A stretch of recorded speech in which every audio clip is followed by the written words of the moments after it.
about marriage. Now, the first story we'll be taking for today, let's go a different line, is a policeman that forcefully entered a civilian's apartment. And that has been trending and has brought a lot of Nigerians talking and asking, what is wrong with our officers, especially the ones on uniform? Security agents, however it is, they just keep, barging into people's privacy, going through their phones, stopping you unannounced, without even checking if you are a criminal. Sometimes they arrest you without you knowing, and that way a lot of things have gone wrong. We just keep searching for people to be arrested. Their parents, their families do not even know they've been arrested. So anyway, let's just check this video, and of course we'll be right back to discuss what really can we do about situations like this.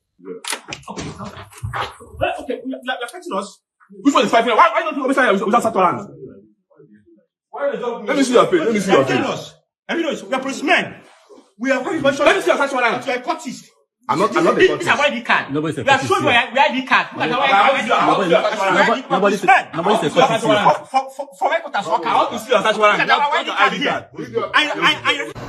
You see yourself, you won't jump 8 person house without uniform, no identification. Now my house, you come, I will come on your hand, pium, with cutlass. How do you go into people's houses without identifying yourself who you are? Because you now see camera on your face, they talk, see you are from inside your car. I'm a police officer. I don't say this video go reach IG hand, IG go watch him.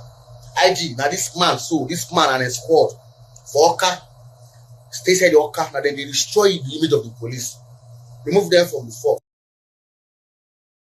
Remove them from the force. Well, Abia, do you think that is the best way to go about it? Should you just block out all the bad eggs? Or I think it's when they bring them into the force, maybe they do not have the proper primary training. Well, the situation in Nigeria is not just about men in uniform. Generally, people have a tendency, Nigerians generally, I'm not saying all Nigerians, of course, but generally, Nigerians have a tendency of abusing privileges, abusing power, and of course, it is what is reflecting with the men in uniform. But then again, if you say remove all the bad eggs in the police force, how do you identify all of them? How long will it take to identify all of them? How many years are you going to use to start searching and then, or maybe conducting one test or the other to identify which one is bad and which one is not bad? But then again, we also have to give credit to the police authorities, because every now and then we also see them discipline men of the force who, go out of line. I think that's just what they can continue to do. Show example of, this person has been caught misbehaving, abusing his power, abusing his privilege as a police officer.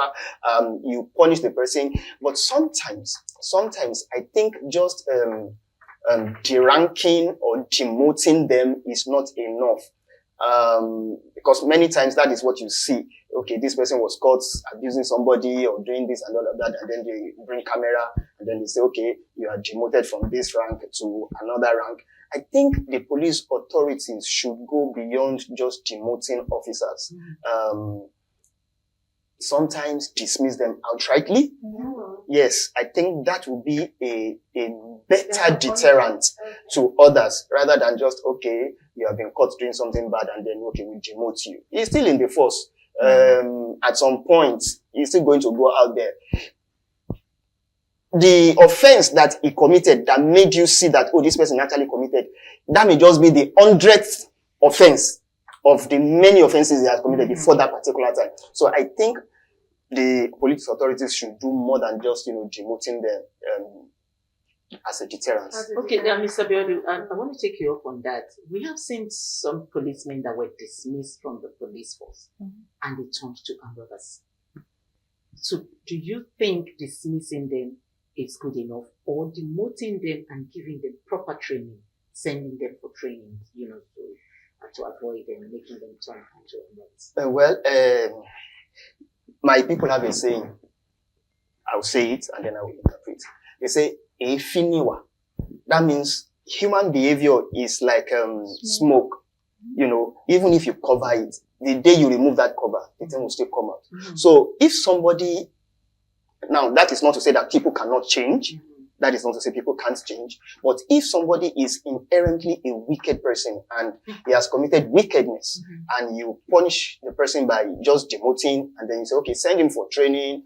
The question is, which training is this person going to be sent for that he did not receive when he was joining the force? Because you don't just become a police officer just because you want to be. There are trainings you go through. Now, that is not to say that, that is not valid, but I'm just asking, which training is the person going to be sent? Repeated trainings, you could repeat trainings time and time and time, and it will sink in the person's head. Well, rather than just one-off training. Yes. Okay. That's a possibility. That's a possibility. Then the issue of outright dismissal and then the person becoming an armed robber. Again, this will go back to the police authorities. If you dismiss somebody and the person has gone into the society and you don't do a follow-up on the person to know 6 months, 1 year after this person has been dismissed, what is he doing? What is his story in 1 year? I mean, and if they know that nobody is going to check on them, it is easier for them to become armed robbers. But if they know that, okay, yes, I've been dismissed, but somebody is going to be on my trail, somebody is going to be watching my moves, somebody is going to be asking questions about me, it will, in a way, guide how they behave and, for them not to outrightly just go out and become whatever they think they should be. Okay, I want to look at the people even before the training to become a police officer, which is very important.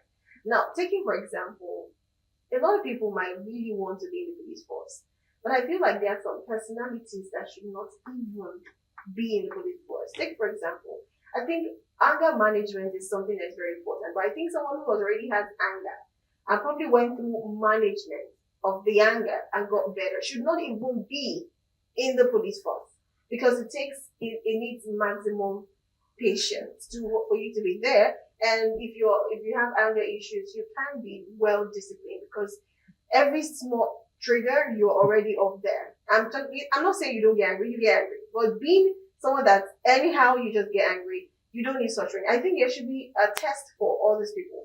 If you have 0 patience level, if you have anger issues and you're like, oh, I've done anger management and I'm fine. And also maybe you're someone who is quick to react rather than act. You can act on something. It's still positive. It's more positive than reacting. It means you always have the bad part of it. So I think those kind of training is very important for kind of test is important before you start thinking of training them. Because if you train them, you're only equipping them to do more damage in the society, no matter what they train them to be. You are training them, okay, you can carry gun, you shoot it, you ask questions. Someone that is angry, it will shoot you before it starts asking questions. So don't you think such tests should be done first before you start training them to, Well, yes. I also want to believe that many of these things are done before people are recruited into the police force. I want to believe so. But again, let us also not forget the fact that this is Nigeria. And many things are not the way they should be. Many things are not the way they should be. We have heard over and time and time again, police officers complaining about their salaries, their payments, it's not enough. It doesn't come as quickly as it should come. And then he has wife, he has children that he has to take care of. And then he has a gun with him. And then this man just left home with his children asking him, Daddy, our school fees, Daddy, we have to buy this one. Then the wife is saying there is no food at home and then all of that. So he left the house with all of that emotions and is on the road. And then you say, okay, he should not collect 50 naira, 500 naira from somebody he believes he has the opportunity to collect it from. And then he has the opportunity and privilege of holding a gun to threaten the person to collect that money, knowing that by collecting that money, you'll be able to sort some problems at home. Now, let us also not forget, now this is not to encourage such behavior, but let us also not forget that many people are pushed to that limit to do that because of pressure. Now, again, I would say this is not to encourage such behaviors, but I'm just saying that sometimes it is situations that people find themselves in that make them behave the way they do.